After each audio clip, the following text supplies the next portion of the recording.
Welcome all the students. तो सबसे पहले चैनल को लाइक सब्सक्राइब कर दीजिए और ज़्यादा से ज़्यादा व्यू कीजिए, एंड तक वीडियो देखना मत भूलिएगा और ज़्यादा से ज़्यादा सपोर्ट कीजिए। अगर कोई भी क्वेरी हो तो कमेंट सेक्शन में पूछिए कीजिए। तो हमने स्टार्ट करना है अब अपना सेक्शन बी पोइट्री की first poem prayer of the words written by anonymous. Anonymous का मतलब होता है नॉट नोन, कि हमें राइटर का नाम नहीं पता है। तो हम अपनी पोएम को स्टार्ट करते हैं। अगर किसी ने भी हसन अटेंडेंस प्रॉब्लम चैप्टर समझना है या नॉन फाइनाइट्स न्यूज़पेपर हेडलाइंस या फिर कौन सा टॉपिक ईमेल समझना है तो वो हमारी प्रीवियस वीडियोस देख सकते हैं। So let's start. At the heat of a hearth on the cold winter nights, इसमें जो लकड़ी पेड़ है वो प्रार्थना कर रहे हैं, इंसानों को कह रहे हैं कि मैं तुम, वृक्ष जो कह रहे हैं वो कह रहे हैं कि हम आदमियों के चूल्हे में आग लगाने का काम करती हैं, कि जैसे सर्दी की रातों में हमें मदद करती हैं, हम उनको मदद करते हैं। The friendly shade screening you from the summer sun and by fruits are refreshing draughts quenching your thirst as your journey on. तो फ्रेंडली शेड यानी कि उनके ऐसे दोस्ती भरे छाँव में जब इंसान अपनी गर्माहट को भूलकर उनकी छाँव में बैठते हैं और उनके ताज़े रसदार फलों का आनंद लेते हैं, और जो भी सूखा पड़ा होता है वो सब दूर हो जाता है और अपनी प्यास को बुझाते हैं और अपनी जो यात्रा है उसको आगे जारी रखते हैं। I am the beam that holds your house, the board of your table, the bed on which you lie and the timber that built your boat.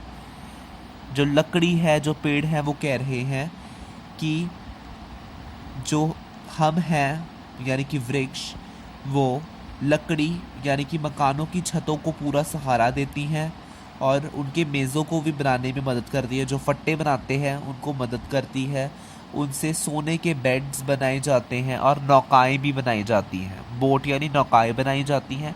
I am the handle of your hope, मैं वृक्ष जो कह रहे हैं आगे कि मैं तुम्हारे जैसे कोई औजार होते हैं उनका हैंडल हूँ। हैंडल यानी कि जो जिससे हम पकड़ते हैं कोई चीज़। द डोर ऑफ ए, जैसे कोई गार्डन का टूल, इसका मतलब लिखा हुआ है गार्डन टूल, ठीक है। The door of your homestead, तुम्हारे घर का दरवाज़ा भी मैं ही हूँ क्योंकि लकड़ी से घर बनता है, ठीक है। The wood of your cradle at the shell of your coffin, तुम्हारे जन्म से लेकर मरण तक का सफ़र मैंने ही तुम्हारे साथ तय किया है। वो कैसे कि जब बच्चा पैदा होता है तो पालने में रखा जाता है और जब मरता है तो कॉफिन में रखा जाता है। I am the bridge of kindness and the flower of beauty, मैं तुमसे यही प्रार्थना करता हूँ कि तुम मुझे एक सुंदर तरीके से देखो और मेरे ऊपर दया करो। Ye who pass by listen to my prayer harm me not, अरे जो भी यहाँ से गुजर रहे हो तुम लोग, वो मेरी प्रार्थना को सुनो और मुझे तकलीफ़ मत पहुँचाओ। तो इस पोएम में बेसिकली जो पेड़ हैं वो यही प्रार्थना कर रहे हैं कि हम लोगों को मत काटा जाए, क्योंकि हम तुम लोगों को मनुष्य को कह रहे हैं कि हम तुम्हें इतनी सहूलतें देते हैं, तुम्हें गर्मी में बचाते हैं, तुम्हें सर्दी में अग्नि प्रदान करते हैं, तुम्हें फल फ्रूट खाने के लिए देते हैं, तुम्हें छाया प्रदान करते हैं, तुम्हारे घरों में जो दरवाजे लगे होते हैं उस पर यूज़ होते हैं, बोर्ड की मदद करते हैं, तुम्हारे घर में मेज़ बनते हैं, बोट बनते हैं और तुम्हारे जन्म से मरण तक का सफ़र भी तय करते हैं। इसलिए तुम हम पर दया करो और हमें बख्श दो और हमें नुकसान मत पहुंचाओ। इसी के साथ हमारी first poem prayer of the woods complete होती है। सो सबसे पहले तो आप इसका सेंट्रल आइडिया देखो। हाँ जी, तो सेंट्रल आइडिया है this poem is based on the idea that trees serve man in various ways. इस कविता में जो है कवि बता रहा है कि जो वृक्ष हैं वो हमें कई तरीक़ों से मदद करते हैं। The wood from trees is used in winter for warmth, जो पेड़ों की लकड़ी होती है वो सर्दियों में गर्माहट प्रदान करती है।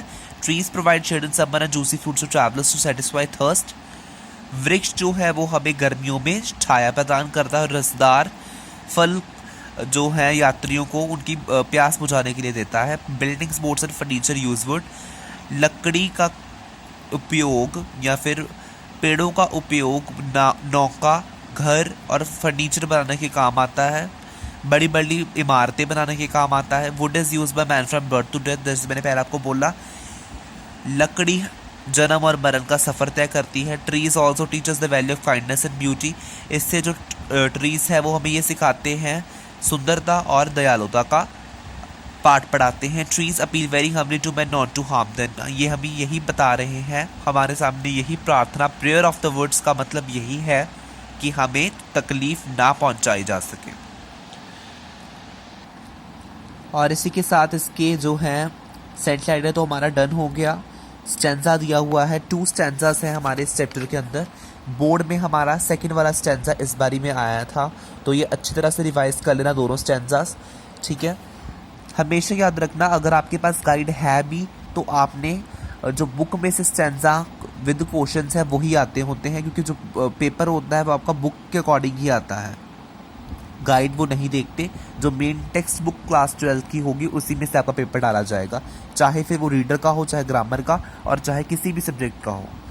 इसलिए हम यहाँ से देखते हैं, how can the wood give us heat as well as the coldness.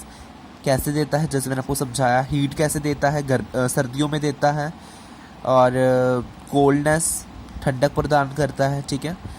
The friendly shade from the summer. Figure of speech हम अभी करेंगे टॉपिक, तो ये हम स्किप करते हैं। List the thing that would give us, जो मैंने आपको चीज़ें समझाई, और ड्रॉट रेफर टू फर्स्ट वाला ऑप्शन, और सेकंड भी आप ऐसे करोगे, ठीक है। Who is the speaker in the poem, wood है। What is the prayer of the woods to the human being, not to harm them. Write down the line in the poem that explain the statement the wood accompanies, ये वाली line आ जाएगी, ठीक है। I am the handle of your हो, full line. इसका answer आएगा kind feelings and loveliness, ठीक है।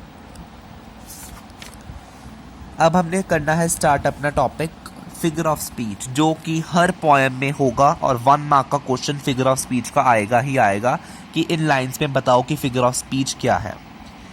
तो सबसे पहले हम स्टार्ट करेंगे एलिट्रेशन। एलिट्रेशन का मतलब होता है कि जो चीज़ बार बार रिपीट हो रही है, जैसे कि चंदू के चाचा ने चंदू की चाची को चांदनी चौक में चांदी की चम्मच से चटनी चटाई। तो यहाँ पर चंदू च वर्ड यूज़ हो रहा है ना हिंदी में। सो वैसे ही यहाँ पर फिगर ऑफ स्पीच में एलिट्रेशन होता है, जैसे कि landscape level Lord of language, ठीक है। यहाँ पर वर्ड सेम आ रहे हैं तो ये एलिट्रेशन हो गया। तो आपने वो लाइन ऐसे समझनी है कि आपको पता लगे। अब ये जो हमारी लाइन थी, screening you from the summer sun, यहाँ पर एस यूज हो रहा है, तो ये एलिट्रेशन हुआ, ठीक है। एलिट्रेशन फर्स्ट पॉइंट है हमारा फिगर ऑफ स्पीच का। नेक्स्ट है हमारा पॉइंट सिमिली। सिमिली क्या होता है, जबकि 2 वर्ड के बीच में या कोई भी 2 थिंग्स के बीच में कंपैरिजन हो रहा हो, जैसे कि वो इतना बहादुर है जैसे कि शेर हो, he is as brave as a lion, ठीक है। तो ये सिमिली हुई। जब वर्ड कोई भी लाइन के अंदर एज और लाइक हो जाए स्टार्ट, तो आपका वो सेंटेंस सिमिली होगा। उसके बाद है मेटाफर। मेटाफर क्या होता है, जबकि कंपैरिजन हो तो रहा है पर इनडायरेक्ट वे में हो रहा है, जैसे कि हमने एग्जांपल पहले ली थी, he is as brave as a lion, तो वो सिमिली हुआ। अब वो ही इज अ लॉयन, तो ये मेटाफर हुआ।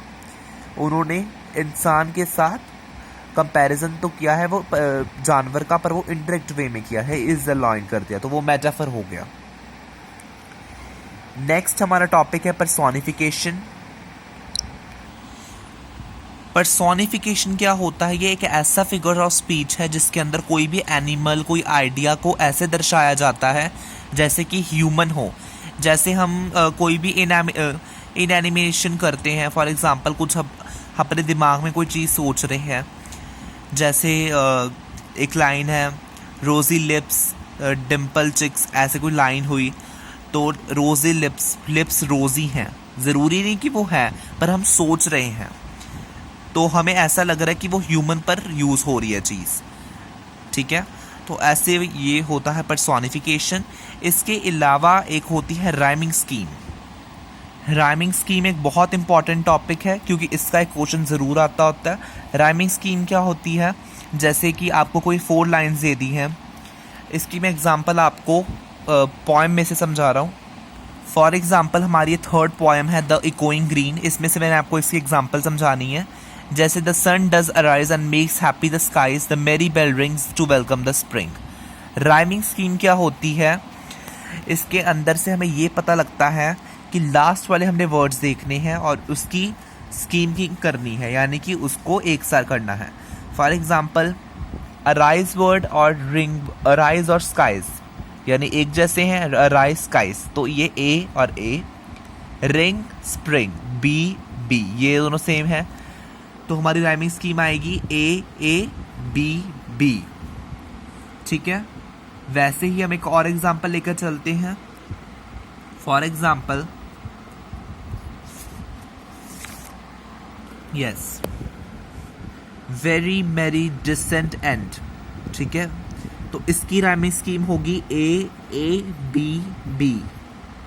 ठीक है, ज़रूरी नहीं कि आपको स्टार्टिंग की 4 लाइन्स की बताई जाए, आपको लास्ट 4 लाइन्स की भी बोली जा सकती है, और ज़रूरी नहीं कि ये ए बी बी ही हो, ये ए बी भी हो सकते हैं, बी ए भी हो सकते हैं। ये आपको लास्ट वर्ड प्रोनाउंसिएशन के अकॉर्डिंगली देखना है कि वो मैच हो रहा है। अगर वो मिस मैच होगा तो वो आंसर नहीं करेगा। ठीक है, तो ये क्वेश्चन तो ज़रूर से एक आता ही होता है, तो इसको आप अच्छी तरह से फिगर ऑफ स्पीच को करा कीजिए। इसी के साथ हमारी first poem prayer of the woods written by anonymous and उसके stanza central idea and figure of speech topic complete हो रहा है। फिगर ऑफ स्पीच को अच्छी तरह से रिवाइज, सेंट्रल आइडिया को लर्न और स्टेंजा को सॉल्व करके देख लीजिएगा। सो मिलेंगे नेक्स्ट वीडियो में। अगर कोई भी क्वेरी हो तो कमेंट सेक्शन में कमेंट कर देना और लाइक सब्सक्राइब तो कर दीजिएगा और एंड तक वीडियो देखिएगा और support the channel. Thank you so much and all the best for your future.